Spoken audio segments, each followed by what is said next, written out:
Hey there, treasure stampers. So this month we talked a little bit about anything but a card. So sometimes it's good to attract new people by offering different types of classes or showing different types of projects. So we are not doing any cards this month.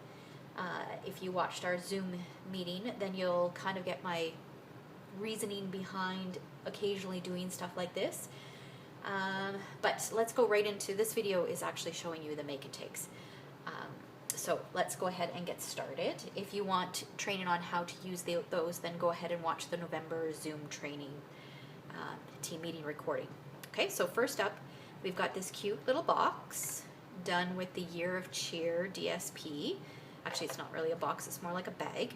This would be super cute on if you're having a New Year's dinner or even a Christmas dinner as well. It would be super cute as a place setting. You could keep the Celebrate a Wonderful Year, but you could also replace that and personalize it with everybody's name. It would be really adorable.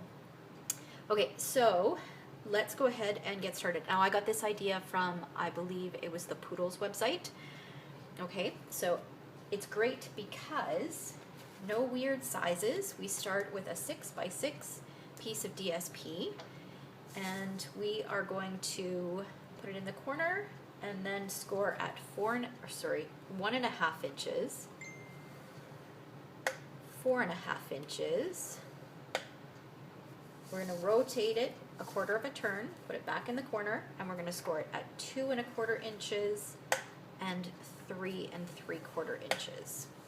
Okay, so let's move this guy out of the way.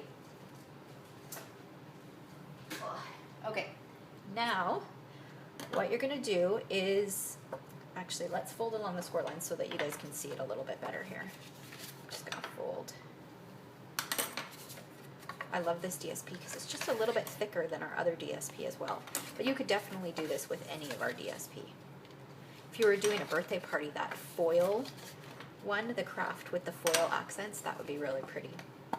Okay, so now what you want to do is you want to make sure that see how this and this side are thinner than if we turned it like this, because that's thick and that's thick. So we want the thinner bits on the top and the bottom, and we're going to slice up the score lines.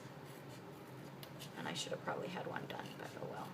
The other thing I like to do when I do boxes is I like to trim a little bit off. It just reduces some of the bulk. So I'm just trimming a sliver of that off as well. And I kind of do it a little bit wider at the top and then gradually get narrower. Okay, and then I'll do this side, so the opposite side. So these are the two narrow. And you can hear my phone dinging here. Should have turned that off. Okay. All right, so we've got that. Now, for assembly, it's super easy. I do recommend Fast Fuse, just because, or tear and tape works as well, just because that tends to be a little bit of a stronger adhesive. So what we want, these two middle flaps, we're going to put adhesive on those.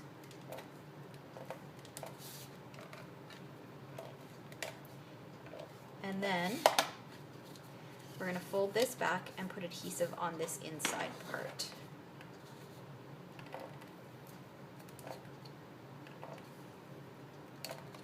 And then fold this flap in and put adhesive there. Okay, so now we want, this piece has adhesive, so we're going to fold this in, and you're going to line the bottom of this up with the bottom of this piece, like that, and do the same on the other side, just like that, and then these are going to fold in, and again you're going to line up the bottoms. Just give that a little push, and do the same on this side. Okay, and then what you're going to do, you want, first of all, you see how there's a seam there? That is going to be the back. You want where the fold is, you want that to be the front because it's a cleaner look. And then you're just going to kind of pinch that in like that.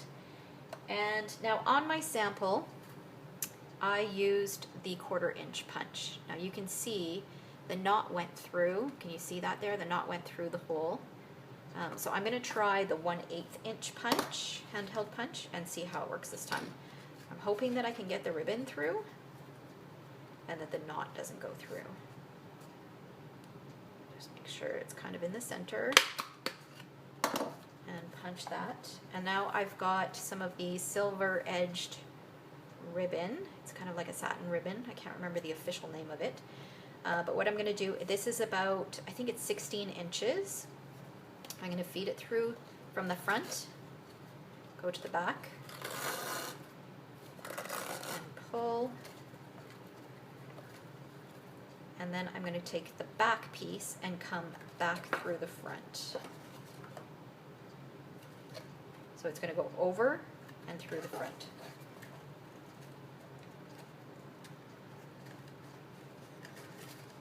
There we go. So now I'll pull it.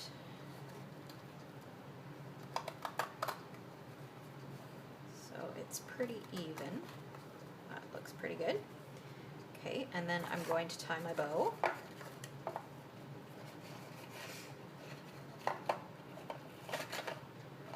And see, by going over, that will hold it tight. And yeah, my knot, the hole isn't big enough for my knot to fall through, so I think the 1/8 of an inch punch is better than the 1 1/4.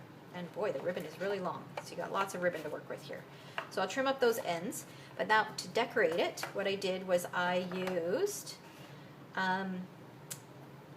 stamped a greeting, and I used the, sorry, I'm going upside down, Labels to Love stamp set and the Celebrate a Wonderful Year. And then what I did was I didn't want to feed another piece of thread through or anything, so what I did was I took my hexagon punch, which I know is retired, but I love it for flagging the ends. So I'm going to flag this end, and I know you're probably thinking, well, why did you do that? Shouldn't you flag the other end? But look at this.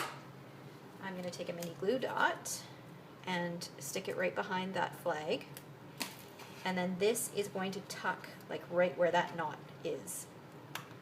So then you can't tell.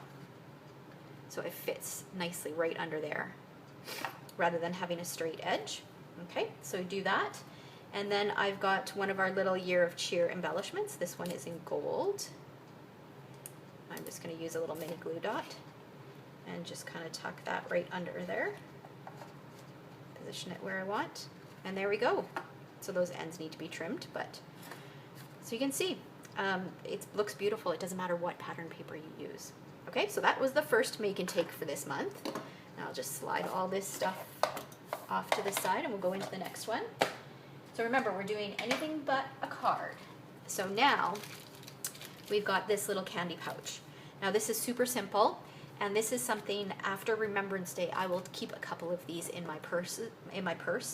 And it's perfect to just hand out if you're going through the drive-through in Starbucks, or just to brighten somebody's day. And what you can do is you can either tuck a business card in the back here, or you can tuck it in behind your candy as well, or even just stamp your information on the back of the patterned paper as well.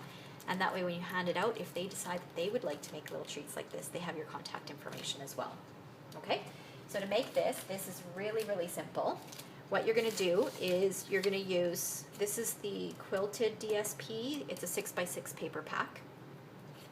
And you're going to use a piece that is 3 by 6 inches, and you're going to score it at 4 1/4 inches. Then we're going to take one of our, I think they're 3 by 6 cello bags is the size, and I trimmed it, so I measured from here to here, and I trimmed it at 4 1/2 inches, okay? And then the DSP just slides in inside the bag.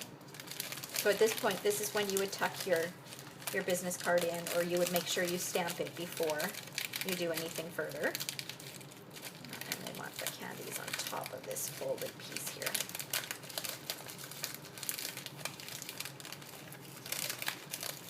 Okay, so I've got my candies the way I want them, and then I'm going to fold this flap over and I'm going to use a stapler and just staple it closed.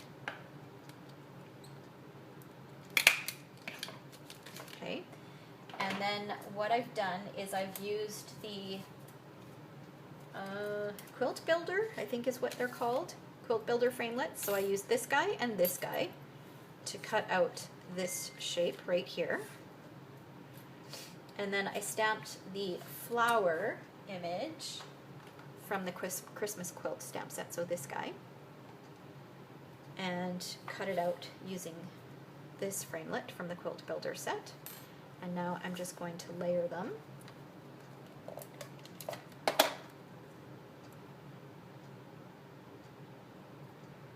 Like that. Add a little bit of adhesive behind here. This is a great way to use up some of your leftover DSP as well. I'm going to stick that on there like so to cover over that staple. And then what I've got is one of our silver, are they called silver faceted gems? The biggest size. And I'm going to tuck that in the center.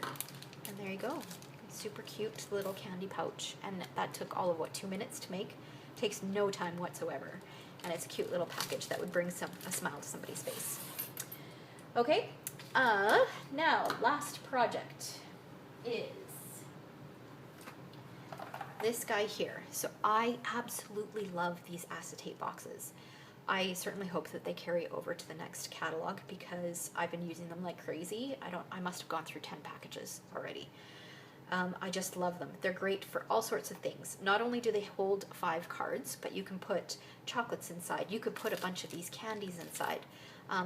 If you make your own chocolates, you could put handmade chocolates inside, or homemade chocolates inside. You can cut the box in half and use it for different things. You can put, I've seen it with bath salts and tea lights. Really anything, any kind of gifty idea that you can fit inside here is perfect. So they can be used for so many things. So it's not just for cards.